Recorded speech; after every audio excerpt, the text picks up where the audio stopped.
పక్క రాష్ట్రంలో కొత్త ప్రభుత్వం కొలువు తీరింది.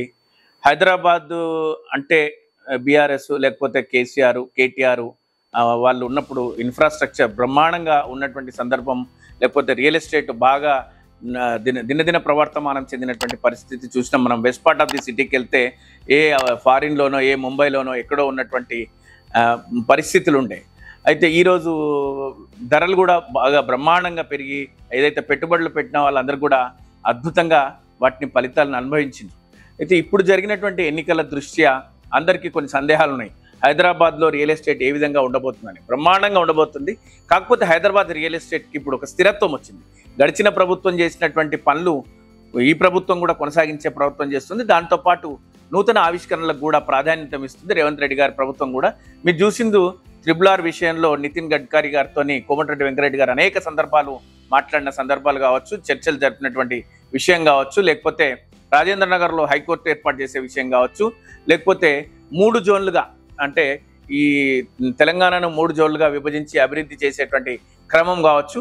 ఖచ్చితంగా ఇది అంతర్జాతీయ నగరాలతో పోటీ పడుతూ హైదరాబాద్ ఎదుగుతున్నటువంటి పరిస్థితులు, ఇక్కడ భౌగోళిక పరిస్థితులు ప్రధాన కారణము. ప్రభుత్వాలు మారినంత మాత్రాన హైదరాబాద్ రియల్ ఎస్టేట్ రంగానికి వచ్చి పడినటువంటి సమస్యలు ఏమీ లేవు. ఇక్కడ ఇప్పుడు ప్రస్తుతము ఒక స్థిరంగా ఉన్నటువంటి పరిస్థితులు. ఎప్పుడైనా కూడా పెట్టుబడిదారులు ధరలు పెరుగుతూ ఉన్నాయంటే కొనడానికి ప్రయత్నం చేస్తుంటారు, కానీ నిశ్చలంగా స్థిరంగా ఉన్న సమయంలో కొనడానికి కొంచెం ఆలోచిస్తుంటారు. కానీ ఇది సరైన సమయం. హైదరాబాద్ చుట్టుపక్కల కానీ హైదరాబాద్కు 100 కిలోమీటర్ల రేడియస్లో పెట్టుబడులు పెట్టుకోవడానికి ఇది సరైన సమయం. హైదరాబాద్ నుంచి రోజు బెంగళూరుకి, హైదరాబాద్ నుంచి రోజు ముంబైకి వెళ్ళి వస్తున్నటువంటి పరిస్థితులు ఈరోజు హైదరాబాద్లోనే.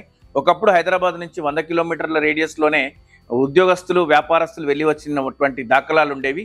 దాన్ని దాటి హైదరాబాద్ నుంచి రాష్ట్రాలకు వెళ్ళొచ్చినటువంటి పరిస్థితులు మనం చూస్తున్నాం. కాబట్టి హైదరాబాద్ అనేటువంటిది ever green city, ever growing city.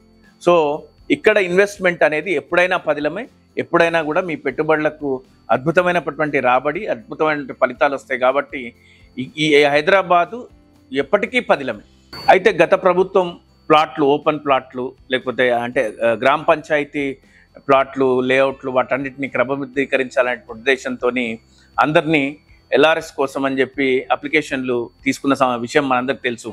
సుమారుగా 20 లక్షల పైచిలుకు అప్లికేషన్స్ వచ్చినాయి. వాటన్నిటిని క్రమబద్ధీకరించిన తర్వాతనే వాటిని రిజిస్ట్రేషన్ చేయాలనేటువంటి ఆలోచన ఉండే ప్రభుత్వానికి. కానీ పెద్ద ఎత్తున వ్యతిరేకత రావడంతో బీఆర్ఎస్ ప్రభుత్వం అప్పట్లో ఆపివేసింది దాన్ని. అయితే ఇప్పుడున్నటువంటి రేవంత్ రెడ్డి గారి ప్రభుత్వం వాటిని తిరిగి మళ్ళీ రిజిస్ట్రేషన్ చేసుకోవచ్చు. అంటే ఒకసారి రిజిస్ట్రేషన్ అయిన వాటిని మాత్రమే చేసుకోవచ్చు అనేటువంటి వెసులుబాటు కల్పించింది. కాబట్టి ఈ 20 లక్షల మంది మళ్ళీ మార్కెట్లో వాళ్ళ అవసరాల నిమిత్తం కావచ్చు, లేకపోతే కొత్త కొనుగోళ్ల కోసం కావచ్చు, ఈ రిజిస్ట్రేషన్లు జరగడం వల్ల ప్రభుత్వానికి ఆదాయం వస్తుంది, వ్యాపారస్తులకు వ్యాపారం ఏర్పడుతుంది.